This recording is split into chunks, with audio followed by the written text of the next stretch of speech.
So good evening everyone. Welcome to Veranda Race. இன்னைக்கு நாம என்ன வீடியோ பார்க்க போறோம் அப்படின்னா SSC CGL 2024க்கு எப்படி நாம ரெடி ஆறது. ஆக்சுவலா இந்த CGL 2024 அப்படின்றது பாத்தீங்க அப்படின்னா மார்ச் ஆர் ஏப்ரல் மந்த்ல வந்து பாத்தீங்க அப்படின்னா ப்ராபப்ளி உங்களுக்கான நோட்டிஃபிகேஷன் அப்படின்றது ரிலீஸ் பண்ணிடுவாங்க. ஸோ அதுக்கப்புறமா within a span of 2 to 3 months உங்களுக்கு எக்ஸாம்ஸ் அப்படின்றத கண்டக்ட் பண்ணுவோம்.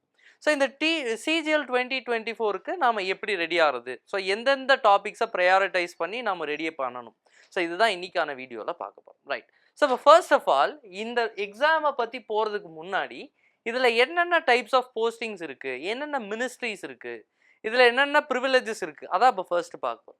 ஸோ இப்போ இதில் கிட்டத்தட்ட ஒரு எத்தனை டைப்ஸ் ஆஃப் போஸ்டிங்ஸ் வச்சுருக்காங்க அப்படின்னா கிட்டத்தட்ட ஒரு 60 டைப்ஸ் ஆஃப் போஸ்டிங்ஸ் வச்சுருக்காங்க. ஸோ இதில் என்னென்ன மினிஸ்ட்ரிஸ் எல்லாம் கவர் ஆகுது அப்படின்னு பார்த்தீங்கன்னா நிறைய மினிஸ்ட்ரிஸ் கவர் ஆகும். ஸோ ஃபார் எக்ஸாம்பிள் கேக், அதே மாதிரி ஒரு போஸ்டிங் வந்து பார்த்தீங்க அப்படின்னா உங்களுக்கு வைஸ் பிரசிடென்ட் ஆஃபீஸ் கீழே வரும். ஸோ இதெல்லாமே வந்து பார்த்தீங்க அப்படின்னா குரூப் பி போஸ்டிங்ஸ்னு சொல்லுவாங்க. ஸோ குரூப் பி போஸ்டிங்ஸ்க்கான ப்ரிவிலேஜஸ் ரொம்ப அதிகமாக இருக்கும். ஸோ இதில் என்னென்ன இதெல்லாம் வருது பார்த்தீங்கன்னா Indian audit and accounts department, அதே மாதிரி DOPT department of personnel and training. So டிஓபிடியில் தான் வந்து பார்த்தீங்க அப்படின்னா உங்களுக்கு விஜிலன்ஸ், சிபிஐ இந்த மாதிரியான டிபார்ட்மெண்டல் எக்ஸாம்ஸ் எழுதி நீங்கள் ஹையர் போஸ்ட்டுக்கு போகலாம். ஸோ இன்டெலிஜென்ஸ் பியூரோ, அதே மாதிரி மினிஸ்ட்ரி ஆஃப் ரயில்வே. இந்த intelligence bureau and ministry of ரயில்வேக்கு பார்த்தீங்க அப்படின்னா ஏஜ் லிமிட் வந்து 20 to 30 years. ஸோ இதே மாதிரி நிறைய போஸ்டிங்க்கு ஒரு ஏஜ் ஸ்பெசிஃபிகேஷன்ஸ் அவங்க வந்து கொடுத்துருக்குறாங்க. ஸோ அதே மாதிரி எக்ஸ்டர்னல் அஃபேர்ஸ், இதுதான் வந்து பார்த்தீங்க அப்படின்னா மோஸ்ட் வாண்டட் போஸ்ட்னு கூட சொல்லலாம். ஏன்னா நிறைய ஹை ரேங்க்ல இருக்கக்கூடிய ஆஸ்பிரன்ஸ் இந்த ஒரு போஸ்ட்டை தான் சூஸ் பண்ணுவாங்க. ஏன் அப்படின்னா எக்ஸ்டர்னல் அஃபேர்ஸ் மினிஸ்ட்ரி, அந்த மினிஸ்ட்ரி மேலே நிறைய பேருக்கு ஒரு இன்ட்ரெஸ்ட் இருக்கும். And at the same time இதில் கிடைக்கக்கூடிய ப்ரிவிலேஜஸும் பார்த்தீங்க அப்படின்னா ரொம்பவே அதிகம். ஸோ அதே மாதிரி உங்களுக்கு மினிஸ்ட்ரி ஆஃப் டிஃபென்ஸ், அதுக்கடுத்ததான் எலெக்ஷன் கமிஷனில் அசிஸ்டன்ட் செக்ஷன் ஆஃபீஸர், அதுக்கப்புறமா national informatics centre MeitY. So இந்த மாதிரி வேரியஸ் போஸ்ட் அப்படின்றத அலாட் பண்ணியிருக்காங்க. ஸோ இதில் வந்து பார்த்தீங்க அப்படின்னா இந்த நோட்டிஃபிகேஷன் அப்படின்றது ssc.nic.in அப்படின்ற வெப்சைட்டில் வந்து மென்ஷன் பண்ணியிருப்பாங்க. ஸோ என்னென்ன போஸ்டிங்கு, என்னென்ன ஏஜ் லிமிட்டு, அதுக்கான கண்டிஷன்ஸ் என்னென்ன, அதுக்கு என்னென்ன டிகிரி பொசஸ் பண்ணியிருக்கணும், இந்த மாதிரியான கண்டிஷன்ஸ் அதை வந்து எஸ்எஸ்சி வெப்சைட்டில் கொடுத்துருப்பாங்க. ஸோ இதிலேயே வந்து பார்த்தீங்க அப்படின்னா உங்களுக்கு tier 1, tier 2. So basic exam procedure வந்து பார்த்தீங்கன்னா எஸ்எஸ்சியில் 2 டயர் இருக்கும் சிஜிஎல்லை பொறுத்த வரைக்கும். ஸோ அதில் டயர் 1ல் பார்த்தீங்க அப்படின்னா உங்களுக்கு 2 செட் ஆஃப் கட் ஆஃப்ஸ் அப்படின்றது கொடுப்பாங்க. ஸோ ஆக்சுவலாக நேற்று வீடியோ பார்த்துருப்போம், கட் ஆஃப் ப்ரிடிக்ஷன் வீடியோ பார்த்துருப்போம். அதில் வந்து பார்த்தீங்க அப்படின்னா நான் டெக்னிக்கல் போஸ்ட், ஆக்சுவலாக டெக்னிக்கல் போஸ்ட்னு எடுத்துக்கிட்டிங்கன்னா அதில் 2 போஸ்ட் வரும். ஒன்று ஏஏஓ, இன்னொன்று ஜேஎஸ்ஓ. ஸோ ஜேஎஸ்ஓனா ஜூனியர் ஸ்டாட்டிஸ்டிக்கல் ஆஃபீஸர், ஏஏஓனா audit assistant audit officer. So இந்த 2 போஸ்ட்டுக்கு வந்து பார்த்தீங்க அப்படின்னா கட் ஆஃப் அப்படின்றது ரொம்ப அதிகமாக வைப்பாங்க. ஸோ யூஸ்வலாக லாஸ்ட் டைமே வந்து பார்த்தீங்க அப்படின்னா யூஆர் கேட்டகரிக்கு 114 பாயிண்ட் சம்திங் வச்சுருந்தாங்க.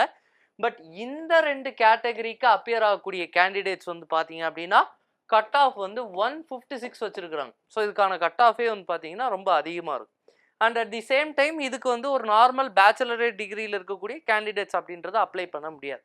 ஸோ யார் அப்ளை பண்ணலான்னா ஸ்டாட்டிஸ்டிக்ஸில் ஏதாவது பேச்சுலர்ஸ் டிகிரி ஒரு மாஸ்டர்ஸ் டிகிரி பண்ணியிருந்தவங்க மட்டும்தான் இந்த 2 போஸ்ட்டுக்கு அப்பியர் ஆக முடியும். And at the same time அப்ளையும் பண்ண முடியும். ஸோ இது மாதிரி வேரியஸ் மினிஸ்ட்ரிஸில் என்னென்ன வேகன்சிஸ் இருக்குது அப்படின்றத கொடுத்துருக்குறாங்க. ஸோ லாஸ்ட் இயர் வந்து பார்த்தீங்க அப்படின்னா அதாவது 2022ல் இதுக்கான வேகன்சிஸ் அப்படின்றது 36,000 + வேகன்சிஸ் இன்க்ளூடிங் டெக்னிக்கல் போஸ்ட். இந்த தடவை 2023ல் பார்த்தீங்க அப்படின்னா 7,500 வேகன்சிஸ் அப்படின்னு சொல்லியிருக்காங்க. It is expected to increase. So around 10,000 கிட்ட போகும் அப்படின்ற மாதிரி ஒரு ப்ரிடிக்ஷன் இருக்குது. நெக்ஸ்ட் இயர் எலெக்ஷன் இயர்ன்றதுனால உங்களுக்கு வேகன்சிஸ் அப்படின்றது அதிகமாக இருக்குன்னு கூட நம்ம எக்ஸ்பெக்ட் பண்ணலாம். ஸோ இதனால் என்னென்ன போஸ்ட் இருக்குது அப்படின்றத ஃபர்ஸ்ட் ஒரு கோ த்ரூ பண்ணிக்கணும். ஏன்னா அப்போனா தான் நம்மளுக்கு ஒரு கிளியர் கட் ஐடியா கிடைக்கும். நம்ம இதை நோக்கி தான் நம்ம ஓடணும், இதை தான் நம்ம டார்கெட்டாக ஃபிக்ஸ் பண்ணணும் அப்படின்ற ஐடியா பேசிக்காக அதை பார்த்தா தான் நமக்கு வரும். ரைட். ஸோ இது எல்லாமே வந்து பார்த்தீங்க அப்படின்னா நிறைய ministry of external affairs, ministry of home affairs, narcotics control bureau, NIA, so இது மாதிரி சப் இன்ஸ்பெக்டர். அண்ட் இதில் நிறைய பேர் சூஸ் பண்ணக்கூடிய கேட்டகரி என்ன அப்படின்னு பார்த்தீங்கன்னா இதுதான், இந்த சிபிடிடி அப்படின்னு சொல்லுவாங்க. So central board of direct taxes, அதில் டேக்ஸ் இன்ஸ்பெக்டர் அப்படின்ற போஸ்ட்டை நிறைய பேர் வந்து சூஸ் பண்ணுவாங்க. ஸோ இதே மாதிரி நிறைய வைட் வெரைட்டி ஆஃப் போஸ்ட் அப்படின்றது கொடுத்துருக்காங்க. இந்த கிளரிக்கல் போஸ்ட் எல்லாமே வந்து பார்த்தீங்க அப்படின்னா குரூப் சி போஸ்ட்னு சொல்லுவாங்க. So Appar division clerk, junior accountant, so இதெல்லாமே வந்து பார்த்தீங்க அப்படின்னா அதாவது இந்த அப்பர் டிவிஷன் கிளர்க் இந்த மாதிரியான போஸ்டிங்லாம் வந்து பார்த்தீங்கன்னா குரூப் சி போஸ்டிங்னு சொல்லுவாங்க. ஸோ இதுக்கான பே ஸ்கேல் அப்படின்றது வேற மாதிரி இருக்கும். ஸோ குரூப் பிக்கு வந்து பார்த்தீங்க அப்படின்னா பே ஸ்கேல் கொஞ்சம் அதிகமாக இருக்கும் compared to group C. So இதுக்கான பே கம்பேரிட்டிவ்லி அதிகம், ரைட். ஸோ இந்த மாதிரி வேரியஸ் போஸ்டிங்ஸ் வந்து கொடுத்துருக்காங்க. அண்ட் இதில் ஃபைனலாக ஒரே ஒரு இதில் மட்டும் பேஸ்ட் ஆன் ஜெண்டர் வந்து ஒன்லி ஃபார் மேல் கேண்டிடேட்ஸ் அப்படின்னு கொடுத்துருக்காங்க. எங்கே அப்படின்னா border roads organisation, ministry of defence.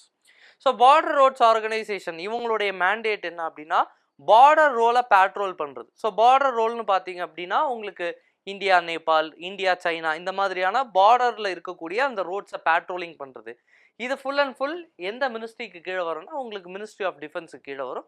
அதில் அப்பர் டிவிஷன் கிளர்க்குன்ற போஸ்டிங்கும் வந்து கொடுத்துருக்குறாங்க. இதுவும் வந்து பார்த்தீங்க அப்படின்னா உங்களுக்கு குரூப் சி போஸ்டிங்காக தான் கொடுத்துருக்குறாங்க. அதே மாதிரி டிபார்ட்மெண்ட் ஆஃப் அட்டாமிக் எனர்ஜி, இது வந்து டைரக்டாக பிஎம் ஆஃபீஸ் கீழே வந்து இந்த டிபார்ட்மெண்ட் ஆஃப் அட்டாமிக் எனர்ஜி அப்படின்றது ஃபங்க்ஷன் ஆகும். இதுவுமே வந்து பார்த்தீங்க அப்படின்னா குரூப் சி போஸ்டிங்காக வந்து மென்ஷன் பண்ணியிருக்காங்க. ஏன்னா இதெல்லாம் கிளரிக்கல் போஸ்டிங்கிறதுனால குரூப் சி போஸ்டிங்காக மென்ஷன் பண்ணி, ரைட். ஸோ இப்போ உங்களுக்கு இந்த எக்ஸாமுடைய பேட்டர்ன் என்ன, எப்படி ரெடி ஆகிறது? ஏன்னா நோட்டிஃபிகேஷன் வர்றதுக்கு இப்போலேருந்து பார்த்தீங்க அப்படின்னா க்ளோஸ் டு 6 months இருக்கும் அப்படின்றத நம்ம வந்து எக்ஸ்பெக்ட் பண்ணலாம். ஏன்னா இப்போ சிஜிஎல் ரிசல்ட் அப்படின்றது கூடிய சீக்கிரம் it will be out. So either today or டுடேக்கான பாசிபிலிட்டிஸ் கொஞ்சம் கம்மி அப்படின்ற மாதிரி தான் சொல்கிறாங்க. So either today or within next week for sure உங்களுக்கு எஸ்எஸ்சி சிஜிஎல் 2023க்கான ரிசல்ட் அப்படின்றது வந்து. ஸோ இப்போ நிறைய பேரை நான் கேட்ட வரைக்கும் என்ன சொல்கிறாங்கன்னா ஒரு செட் ஆஃப் பீப்புள் உங்களுக்கு as early as possible SSC CGL 2024க்கான நோட்டிஃபிகேஷன் வந்துடும் சொல்கிறாங்க. ஒரு சிலர் என்ன சொல்கிறாங்கன்னா second half of the year, அதாவது 2024 செகண்ட் ஹாஃப் ஆஃப் தி இயரில் தான் வந்து எக்ஸாம் வைப்பாங்க அப்படின்ற மாதிரி சொல்கிறாங்க. ஸோ ஆக மொத்தம் மீன் வேர்ஸ்ட் கேசஸ் உங்களுக்கு ஜூன் ஜூலைக்குள்ளார உங்களுக்கு 2024 சிஜிஎல் டயர் 1 அப்படின்றத கண்டக்ட் பண்ணிடுவாங்க. ஸோ கண்டக்ட் பண்ணி முடிச்சு ஒரு 1 வீக்கில் பார்த்தீங்க அப்படின்னா SSC whatever be the exam, சிஜிஎல்லாக இருந்தாலும் சரி, எம்டிஎஸ் இருந்தாலும் சரி, சிஹெச்எஸ்எல் இருந்தாலும் சரி, உங்களுக்கு அதுக்கான கீ அப்படின்றது ரிலீஸ் பண்ணிடுவாங்க. ஸோ கீ ரிலீஸ் பண்ணி ஒரு 10 daysல மேக்ஸிமம் உங்களுக்கு ரிசல்ட் ப்ரொடியூஸ் பண்ணிவிட்டு உங்களுக்கு 2 monthsல நெக்ஸ்ட் டயரையும் கண்டக்ட் பண்ணி முடிச்சிடும். ஸோ இதுதான் வந்து பார்த்தீங்கன்னா எஸ்எஸ்சியோடைய எக்ஸாம் சைக்கிளாக இருந்துட்டு இருக்கு. இனிமேலும் அதை தான் ஃபாலோ பண்ணுவாங்க, அதை பிரேக்கே பண்ண மாட்டாங்க. ஸோ இப்போ இந்த எஸ்எஸ்சி எக்ஸாமுக்கான பேட்டர்ன் என்ன, சிஜிஎல்கான பேட்டர்ன் என்ன? ஸோ முன்னாடிலாம் வந்து பார்த்தீங்கன்னா பிஃபோர் 2022, 2021, 2020 அப்போல்லாம் வந்து பார்த்தீங்க அப்படின்னா 4 டயர் இருந்துச்சு. So tier 1, tier 2, tier 3, tier 4 அப்படின்னு 4 டயர் இருந்துச்சு. ஸோ இந்த 4 டயரையும் கம்ப்ளீட் பண்ணாதான் உங்களுக்கு வந்து போஸ்டிங் அப்படின்றத அவார்ட் பண்ணும். பட் இப்போ வந்து பார்த்தீங்க அப்படின்னா ஆஃப்டர் 2022 2 டயராக ரெடியூஸ் பண்ணிட்டாங்க. So tier 1 and tier 2. And இதில் உள்ள மிகப்பெரிய அட்வான்டேஜ் என்ன அப்படின்னா there is no interview at all. Personal interview அப்படின்றது கிடையவே கிடையாது. ஸோ அதனால் இது இன்னும் கொஞ்சம் நமக்கு ஈஸியான ஒரு ப்ராசஸ். இந்த டயர் 1ல் பார்த்தீங்க அப்படின்னா உங்களுக்கு சிஜிஎல் ஆஸ்பெக்டில் உங்களுக்கு என்னென்ன போஸ்டிங்ஸ் இருக்கும் ஆர் அதான் இப்போ போஸ்டிங்ஸ் எல்லாம் பார்த்தோம். ஸோ இதில் என்னென்ன பேட்டர்ன் இருக்கும் அப்படின்னா 4 சப்ஜெக்ட்ஸ் இருக்கும். ஸோ ஃபர்ஸ்ட் ரீசனிங், அடுத்ததா குவான்டிடேட்டிவ் ஆப்டிடியூட், அடுத்ததா இங்கிலீஷ், அடுத்ததா GS or GK whatever. So இப்போ இதில் வந்து பார்த்தீங்க அப்படின்னா 25 questions ஈச் இருக்கும். ஸோ ரீசனிங்கில் 25 questions, ஆப்டிடியூடில் 25 questions, இங்கிலீஷில் 25 questions, ஜிஎஸ்ல 25 questions. ஸோ ஆக மொத்தம் 100 questions. இதுக்கான டைம் லிமிட் பார்த்தீங்க அப்படின்னா 60 minutes. ஸோ இப்போ இதில் வந்து பார்த்தீங்கன்னா நெகட்டிவ் மார்க்கிங் இருக்குது. ஸோ ஒரு கொஸ்டின் கரெக்ட் அப்படின்னா 1 mark, ஒரு கொஸ்டின் இன்கரெக்ட் அப்படின்னா -0.25. இதுதான் வந்து பார்த்தீங்க அப்படின்னா இது டயர் 1க்கான மார்க்கிங் ப்ரொசீஜர். ஸோ இதில் வந்து கேட்டகரி வைஸ் கட் ஆஃப் கொடுத்துருப்பாங்க. நேற்று தான் பார்த்தோம் இந்த நார்மலைசேஷன் ப்ரொசீஜர் என்னென்ன அப்படின்றத பார்த்தோம். ஸோ அந்த நார்மலைசேஷன்லாம் ஆனதுக்கப்புறமா உங்களுக்கு ஒரு லிஸ்ட் ஆஃப் கட் ஆஃப் அப்படின்றத ரிலீஸ் பண்ணுவாங்க. ஸோ ரிலீஸ் பண்ணதுக்கப்புறமா உங்களுக்கு டயர் 2க்கான செலக்டட் கேண்டிடேட்ஸ் அப்படின்ற லிஸ்ட் ரிலீஸ் பண்ணுவாங்க. ஸோ டயர் 2க்கு அந்த கேண்டிடேட்ஸ் எல்லாம் ப்ரிப்பேர் பண்ணிவிட்டு எக்ஸாமுக்கு அப்பியர் ஆகும். ஸோ இந்த டயர் 2ல் வந்து பார்த்தீங்க அப்படின்னா 4 செக்ஷன் இருக்கும். ஆக்சுவலாக இதை வந்து 3 செக்ஷன் கொடுத்துருப்பாங்க. ஸோ நான் வந்து 4 செக்ஷன்ஸ். ஸோ என்ன அப்படின்னா ஃபர்ஸ்ட் செக்ஷன் என்ன அப்படின்னா ஒரு 1 hour இருக்கும். அந்த ஃபர்ஸ்ட் செக்ஷன்ல என்னென்ன இருக்கும்னா quantitative aptitude and reasoning. So quantitative ஆப்டிடியூட்ல ஒரு 30 கொஷின்ஸ் இருக்கும், ரீசனிங்ல ஒரு 30 கொஷின்ஸ் இருக்கும். இதுல வந்து பாத்தீங்க அப்படின்னா ஒரு கொஷின் கரெக்ட் அப்படின்னா 3 மார்க்ஸ். ஸோ இப்போ நெகட்டிவ் மார்க்கிங்கிறது இதுலேயும் இருக்கும், ரைட். ஸோ இப்போ quantitative aptitude and reasoning 30 questions each. அடுத்ததா ரெண்டாவது செக்ஷன்ல பாத்தீங்க அப்படின்னா உங்களுக்கு என்னென்ன இருக்கும்னா இங்கிலீஷ் அண்ட் ஜிஎஸ். இப்போ இங்கிலீஷ் வந்து பாத்தீங்க அப்படின்னா எவ்வளவு கொஸ்டின்ஸ் இருக்குன்னா 45 கொஸ்டின்ஸ். ஜிஎஸ் வந்து பாத்தீங்க அப்படின்னா 25 கொஸ்டின்ஸ். ஸோ ஆக மொத்தம் ரெண்டாவது செக்ஷன் 70 கொஸ்டின்ஸ். அதுக்கான டைம் லிமிட் பாத்தீங்க அப்படின்னா 1 hour. அடுத்ததா மூணாவது செக்ஷன் என்ன அப்படின்னா கம்ப்யூட்டர் அவேர்னஸ். ஸோ இப்போ இந்த கம்ப்யூட்டர் அவேர்னஸ்ல என்ன கேட்பாங்க அப்படின்னா ஒரு சில போஸ்ட்டுக்கு இந்த கம்ப்யூட்டர் அவேர்னஸ் அப்படின்றது ரொம்ப மேண்டேட்டரி. ஸோ இதில் என்னென்ன கேட்பாங்கன்னா ஒரு கம்ப்யூட்டரோடைய பேசிக்ஸ் கேட்பாங்க. ஒரு எக்ஸல்னு எடுத்துக்கிட்டா அது என்னென்ன கமாண்ட்ஸ் இருக்கும், ஆர் ஒரு கம்ப்யூட்டர்னு எடுத்துக்கிட்டா அதில் என்னென்ன இன்புட் டிவைசஸ் இருக்குது, அவுட்புட் டிவைசஸ் இருக்குது, இதெல்லாம் பற்றி நம்ம தெரிஞ்சுக்கணும். அண்ட் இதில் வந்து பார்த்தீங்க அப்படின்னா it is just qualifying in nature. But இதில் ஒரு சில போஸ்ட்டுக்கு வந்து பார்த்தீங்கன்னா ரொம்ப ஹையர் எண்ட் போஸ்ட்டுக்குலாம் வந்து பார்த்தீங்க அப்படின்னா இந்த கம்ப்யூட்டர் அவேர்னஸே கூட என்னவா எடுத்துக்குவாங்கன்னா அதில் உள்ள ஸ்கோர் பேஸ் பண்ணி உங்களுக்கு அந்த ப்ரையாரிட்டி, அந்த அப்பாயின்மெண்ட்டில் ப்ரையாரிட்டி அப்படின்றது கொடுக்கப்படும். ஸோ இந்த கம்ப்யூட்டர் அவேர்னஸ்க்கு வந்து பார்த்தீங்க அப்படின்னா 15 minutes டைம் லிமிட் கொடுப்பாங்க. ஸோ இதில் 15 கொஸ்டின்ஸ் இருக்கும், அதுக்கு நம்ம ஆன்சர் பண்ணணும். அதுக்கு அடுத்ததா டைப் ரைட்டிங். ஸோ இந்த டைப் ரைட்டிங்கை பொறுத்த மட்டும் பார்த்தீங்க அப்படின்னா 15 minutes அலாட் பண்ணுவாங்க. ஸோ ஒரு பேசேஜ் ஆஃப் 2000 words கிட்ட கொடுப்பாங்க. அதை வந்து நம்ம 15 minutesல எரர்லெஸ்ஸாக இருக்கும். ஸோ லாஸ்ட் டைம் அதாவது 2022 உங்களுக்கு சிஜிஎல்ல பார்த்தீங்கன்னா எரர் மார்ஜினாக வந்து அன்ரிசர்வ்டு கேட்டகரிக்கு 7% எரர் மார்ஜின் ஃபிக்ஸ் பண்ணியிருந்தாங்க. ஆல் அதர் கேட்டகரிஸ்க்கு 10% எரர் மார்ஜின் ஃபிக்ஸ் பண்ணியிருந்தாங்க. ஸோ இது மாதிரி மார்ஜின் ஆஃப் எரருக்கு ஏற்ற மாதிரி இது பண்ணுவாங்க. பட் இது ஒரு குவாலிஃபையிங் இன் நேச்சர். பட் மற்ற இந்த ஜிஎஸ்லேயும் இந்த இங்கிலீஷ்லேயும் குவான்டிடேட்டிவ் அண்ட் ரீசனிங் இதில் நீங்கள் ஸ்கோர் பண்ண உங்களுக்கு அட்வான்டேஜ். பட் இது ரெண்டுமே வந்து பார்த்தீங்கன்னா it is just qualifying in nature. இதுதான் வந்து பார்த்தீங்க அப்படின்னா டயர் 2க்கான எக்ஸாம் ஸ்கீம். இப்போ இது வந்து பார்த்தீங்கன்னா நான் டெக்னிக்கல் போஸ்ட்டுக்கு இதுதான் ப்ரொசீஜர். இப்போ இந்த ஓவரால் எக்ஸாம் ப்ராசஸ் பார்த்தீங்க அப்படின்னா ஒரு 2 hours 30 minutes போகும், 2.5 hours போகும். இப்போ இது தவிர்த்து இன்னொரு கேட்டகரி கேண்டிடேட்ஸ், அதாவது நான் ஃபர்ஸ்ட் சொன்னேன் இல்லையா இந்த ஜேஎஸ்ஓ, ஏஏஓ, இந்த கேட்டகரிக்கு ப்ரிஃபர் பண்ணக்கூடிய கேண்டிடேட்ஸ் என்ன பண்ணணும்னா அவங்க ஃபர்ஸ்ட் இது எல்லாத்தையுமே கம்ப்ளீட் பண்ணி. ஸோ இது எல்லாத்தையுமே கம்ப்ளீட் பண்ணால் ஃபர்ஸ்ட் அவங்க ரீசனிங், குவான்டிடேட்டிவ் ஆப்டிடியூட் எழுதணும். அதுக்கப்புறமா அவங்கள என்ன பண்ணணும்னா இங்கிலீஷ் ஜிஎஸ் எழுதணும். அதுக்கப்புறம் கம்ப்யூட்டர் அவேர்னஸ், டைப் ரைட்டிங் இதெல்லாம் முடிச்சுட்டு அதுக்கு அடுத்ததா அவங்களுக்கு பேப்பர் 2 அப்படின்ற ஒன்று இருக்கும். அந்த பேப்பர் 2ல வந்து பார்த்தீங்க அப்படின்னா அவங்களுக்கு ஜிஎஸ் இருக்கும். ஸோ அதில் ஜிஎஸ்ல என்ன இருக்குன்னா உங்களுக்கு வந்து இந்த ஃபினான்ஷியல் அவேர்னஸ்ஸு இதெல்லாம் இருக்கும். ஸோ இது வந்து பார்த்தீங்க அப்படின்னா உங்களுக்கு ஒரு 100 கொஷின்ஸ் இருக்கும். இதில் ஒரு கொஷின் கரெக்ட் அப்படின்னா 1 mark. ஸோ அதுலேயுமே வந்து பார்த்தீங்க அப்படின்னா உங்களுக்கு நெகட்டிவ் மார்க்கிங்கிறது ஒன்று கொடுப்பாங்க. பட் கம்பேரிட்டிவ்லி இந்த 2 போஸ்ட் ஆஃப் பண்ணக்கூடிய கேண்டிடேட்ஸ் கம்பேர்ட் டு அதர் நான் டெக்னிக்கல் போஸ்ட் ரொம்ப கம்மியாக தான் இருப்பாங்க. ஏன்னா இதுக்கான குவாலிஃபிகேஷன் அப்படின்றது ஒரு ஹையர் எண்ட் குவாலிஃபிகேஷன் ஃபிக்ஸ் பண்ணியிருக்காங்க, ரைட்.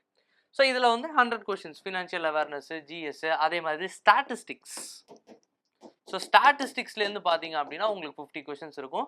ஜிஎஸ் இந்த ஃபினான்ஷியல் அவேர்னஸ், பேங்கிங் அதை பற்றிலாம் வந்து ஒரு சில கொஷின்ஸ் கேட்பாங்க. அதில் ஒரு 50 கொஷின்ஸ் இருக்கும். ஸோ ஓவராலாக 100 கொஷின்ஸ். ஸோ இதையும் குவாலிஃபை ஆனாங்கன்னா அவங்களுக்கான ரெக்ரூட்மெண்ட் ப்ராசஸ் அப்படின்றது it will B complete. So இப்போ இதுதான் வந்து பார்த்தீங்க அப்படின்னா இந்த சிஜிஎல் எக்ஸாமுக்கான ப்ரொசீஜர் அண்ட் இதில் இருக்கக்கூடிய ப்ராஸ்பெக்ட்ஸ் அப்படின்றது இதுதான். ஸோ இப்போ இந்த சிஜிஎல் 2024க்கு என்ன பண்ணுறது, வாட் நெக்ஸ்ட், என்ன ஸ்ட்ராட்டஜி ஃபாலோ பண்ணுறது. ஸோ இப்போ இந்த சிஜிஎல் 2024க்கு என்ன ஸ்ட்ராட்டஜி ஃபாலோ பண்ணுறதுன்னா வெயிட்டேஜ், ஒரு சப்ஜெக்டோடைய வெயிட்டேஜுக்கு ஏற்ற மாதிரி நம்ம வந்து ப்ரையாரிட்டி கொடுக்கணும்.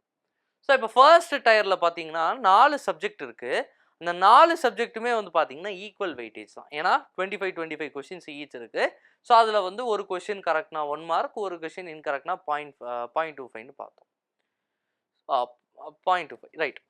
இப்போ இந்த சப்ஜெக்ட்ஸில் நாம் என்ன ப்ரையாரிட்டி கொடுக்குறது அப்படின்னா, ஃபர்ஸ்ட் ப்ரையாரிட்டி நாம் ரீசனிங்க்கு கொடுக்கணும். ஏன்னா ரீசனிங்கை ஃபர்ஸ்ட் ஸ்ட்ரென்தன் பண்ணுறதுங்கிறது என்னை பொறுத்த வரைக்கும் ஒரு பெட்டர் ஸ்ட்ராட்டஜி. ஏன் அப்படின்னா இந்த ரீசனிங்கில் எஃபர்ட்னு பார்த்தீங்கன்னா ஒன்றும் பெருசாக தேவையில்லை, பட் ரிவார்டுன்றது அதிகமாக வரும். ஸோ ஒரு ப்ரீவியஸ் இயர் கொஷின்ஸை லாஸ்ட்டு ஒரு 1 வீக் போட்டு நல்லா ப்ராக்டிஸ் பண்ணிவிட்டு அதை நீங்கள் ஸ்ட்ரென்தன் பண்ணாலே இந்த 25 கொஷின்ஸில் க்ளோஸ் டு 23-24 கொஷின்ஸ் கண்டிப்பாக ஆன்சர் பண்ணும்.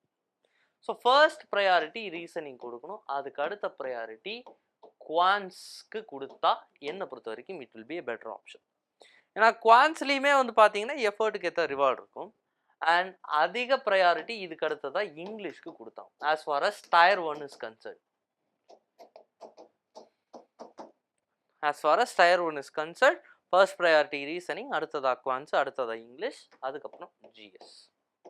இந்த ஜிஎஸ்ல ஒரு last 6 to 8 months of current அஃபேர்ஸை படித்தா அதுலேருந்து நமக்கு அதிக கொஷின்ஸ் ரிஃப்ளெக்ட் ஆகுது. And at the same time static பார்ட்டில் உங்களுக்கு ஹிஸ்ட்ரி, பாலிட்டி இந்த மாதிரியான சப்ஜெக்ட்ஸும் வந்து பார்த்தீங்க அப்படின்னா அதிகமாக கேட்டுட்ருக்காங்க as far as GS is concern. இப்போ டயர் 2ல் நாம் எதுக்கு அதிக ப்ரையாரிட்டி கொடுக்கணும் அப்படின்னா, ஃபர்ஸ்ட் ஆக்சுவலாக இதில் நான் வந்து நிறைய பேர் டிஸ்கஸ் பண்ணப்போ ஒரு செட் ஆஃப் பீப்புள் என்ன சொல்கிறாங்கன்னா, நீங்கள் ஜிஎஸ்ல ஸ்ட்ராங்காக இருந்தீங்க அப்படின்னா குவான்ஸை கூட நீங்கள் காம்ப்ரமைஸ் பண்ணி இந்த எக்ஸாமை கிளியர் பண்ணலாம் அப்படின்னு சொல்கிறாங்க. இன்னொரு செட் ஆஃப் பீப்புள் என்ன சொல்கிறாங்கன்னா, நீங்கள் குவான்ஸில் ஸ்ட்ராங்காக இருந்தால் போதும், இங்கிலீஷை ஸ்ட்ரென்தன் பண்ணிட்டா நீங்கள் வந்து ஜிஎஸ்ல ஒரு மினிமல் ஸ்கோர் இருந்தால் போதும், நீங்கள் ஈஸியாக அந்த டயர் 2வை செயில் த்ரூ பண்ணிடலாம் அப்படின்னு சொல்லலாம். But as far as my opinions concern, நான் என்ன சொல்லுவேன் அப்படின்னா, எந்த சப்ஜெக்டையும் லீஸ்ட் இம்பார்ட்டன்ட் நம்மளால் ஒதுக்க முடியாது. ஸோ இதுக்கான எஃபர்ட் அப்படின்றது நம்ம நிறைய பில்டப் பண்ணணும். பட் 2 செட் ஆஃப் பீப்புளும் சொல்லக்கூடிய ஒரு காமனான விஷயம் என்னென்னா, இங்கிலீஷை ஸ்ட்ரென்தன் பண்ணுங்க, இங்கிலீஷை ஃபோக்கஸ் பண்ணுங்கன்னு தான் சொல்கிறோம். அதுதான் ஆப்டான ஸ்ட்ராட்டஜி. ஏன் அது ஆப்டான ஸ்ட்ராட்டஜினா, உங்களுக்கு இங்கிலீஷில் 45 கொஷின்ஸ் கம்ஃபர்டபுளாக கொடுத்துருப்பாங்க. ஸோ ஃபர்ஸ்ட் ப்ரையாரிட்டி இதில் நாம் இங்கிலீஷ்க்கு கொடுக்கணும். இதுக்கு அடுத்ததா நாம் ரீசனிங் அண்ட் குவான்ஸ். ஏன்னா இதுக்கான வெயிண்டேஜ் அப்படின்றது பார்த்தீங்க அப்படின்னா 30 questions each. So reasoning and குவான்ஸை கொடுத்தணும். ஸோ ஜிஎஸ்க்கு ஃபைனல் ப்ரையாரிட்டி. அண்ட் நல்லா கவனிங்க, final priority doesn't mean that you have to neglect or you should leave GS. அப்படி கிடையவே கிடையாது. All subjects are important. ஏன்னா எல்லாமே சேர்ந்தால் தான் உங்களுக்கு ஸ்கோர் அப்படின்றது பூஸ்டப் ஆகும். ஸோ அதனால் ஜிஎஸ்ஸையும் நீங்கள் அண்டர் எஸ்டிமேட் பண்ணாதீங்க. ஸோ இதை ஸ்ட்ராட்டஜியாக வச்சு ஃபாலோ பண்ணுங்க.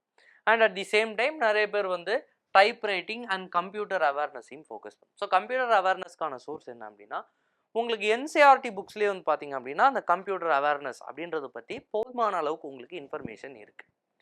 அண்ட் இந்த ஜிஎஸை பொறுத்த வரைக்கும் நிறைய செட் ஆஃப் பீப்புள், ஒரு செட் ஆஃப் பீப்புள் லூசன்ட்ன்ற புக்கை ஃபாலோ பண்ணட்டுமான்னு கேட்பாங்க, ஒரு செட் ஆஃப் பீப்புள் அரிஹாந்த்ன்ற புக்கை ஃபாலோ பண்ணட்டுமான்னு கேட்பாங்க. இட்ஸ் அப் டு யூ, உங்களுடைய கன்வீனியன்ஸ் தான். பட் ரெண்டுத்துலேயுமே வந்து பார்த்தீங்கன்னா ஒரு காம்ப்ரிஹென்சிவான ஒரு பில்டப் இருக்குது. அண்ட் அதை பார்த்துட்டு ப்ரீவியஸ் இயர் கொஷின்ஸையும் ஒரு தடவை பார்க்குறதுன்றது பெஸ்ட். ஏன்னா எந்த மாதிரியான கொஷின்ஸ் கேட்பாங்கன்றது ப்ரீவியஸ் இயர் கொஷின் பார்த்தா தான் உங்களுக்கு ஒரு ப்ராப்பரான ஐடியா. ஸோ இந்த ஸ்ட்ராட்டஜியை ஃபாலோ பண்ணிங்க அப்படின்னா 2024 நீங்கள் ஈஸியாக சிஜிஎல்லை கிளியர் பண்ணி ஒரு சென்ட்ரல் கவர்மெண்ட் போஸ்டிங்கை வாங்க. So I hope this information was useful to every one. So thank you for வாட்சிங்.